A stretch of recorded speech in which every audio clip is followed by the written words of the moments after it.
Recording is on. Hola a todos.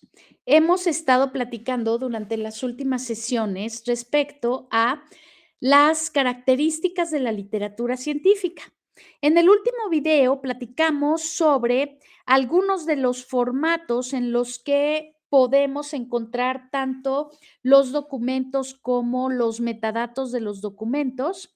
Y hoy me voy a ir a otras secciones. Voy a hablar de los siguientes elementos que uno debe conocer para poder interactuar con la literatura científica digital en la web. Entonces, pues me voy a lo que significan las versiones.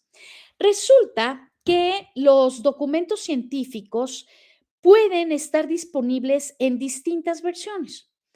Una de las grandes diferencias y evolución de la información digital respecto a la información impresa es que la información digital evoluciona mucho más rápido, pero además es muy fácil rastrear su evolución y conviven diferentes versiones en esa ruta de evolución de la literatura. Hace algunas sesiones platicamos sobre el ciclo de publicación científica y platicamos sobre la literatura gris y la literatura primaria. Bueno, pues hoy voy a retomar estos conceptos.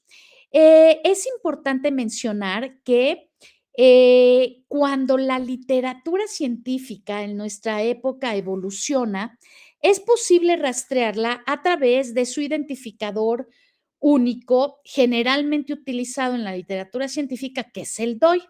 Vimos en las primeras sesiones que entre los identificadores más importantes estaba este, y lo que se hace cuando un artículo tiene distintas versiones es que se enlazan los DOIs. La primera versión gris de un artículo que podemos leer generalmente es lo que se denomina el preprint.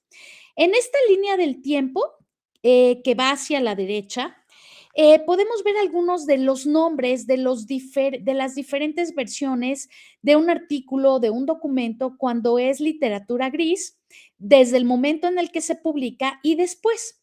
A ver, vamos a ver esto con un poco más de detalle. Cuando un autor genera un artículo y tiene sus borradores, es literatura gris. Estos no se denominan artículos como tales porque no han sido publicados.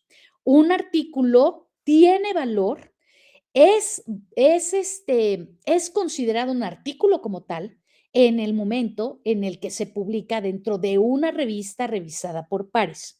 Antes de eso, el artículo, digamos que no existe desde el punto de vista práctico, porque la comunidad a la que va dirigido no ha evaluado ese documento y no ha establecido que es válido. Entonces, cuando el autor tiene ya lista su primer versión para enviarla a una revista, se le llama preprint. Es muy común que los autores, para fomentar la revisión por pares abierta y en muchos casos, recibir algún tipo de comentario sobre su trabajo, lo pongan en un archivo de preprints. Ahora son muy comunes los archivos de preprints, vamos a ver algunos ejemplos más adelante, y entonces uno manda esa primera versión como preprint. Bueno, cuando uno manda ese artículo, recibe la notificación de que el artículo está aprobado. En muchos casos uno tiene que hacer correcciones, tiene que generar una versión de galeras en la que ya se deja todo en su última versión, muy bonito y muy arreglado, se llama postprint. Entonces, la versión que tiene el autor sin que haya sido revisada por pares se llama preprint. La última versión en la que todavía no hay muchos arreglos editoriales, es decir, la revista todavía no le pone tantos márgenes y no le ha puesto el trabajo de los editores y demás, se llama postprint, que es la última versión del autor con todas las correcciones. Estas versiones son importantes porque en muchos casos las normas de los países y las buenas prácticas del acceso abierto establecen que estas dos versiones el autor en muchos casos las puede distribuir cuando publican en revistas que tienen copyright. Si uno publica en una revista de acceso abierto con licencia Creative Commons, pues la verdad es que no es necesario distribuir estas versiones porque pues ya la versión final está abierta. Pero cuando esa versión final es cerrada y los demás no van a poder tener acceso a ella, entonces se abre y se abre muchas veces en respuesta a que en muchos países hay mandatos. Ya les he platicado mucho, por ejemplo, que en México hay un mandato, pero que no es obligatorio, a diferencia de otros países en los que el mandato es obligatorio, como en Estados Unidos. Y entonces, si uno publica en el área de biomedicina, tiene que depositar el preprint o el postprint, si la revista es cerrada, en repositorios como PubMed Central. Entonces, por eso ahora existen tantos repositorios institucionales que permiten este tipo de publicaciones.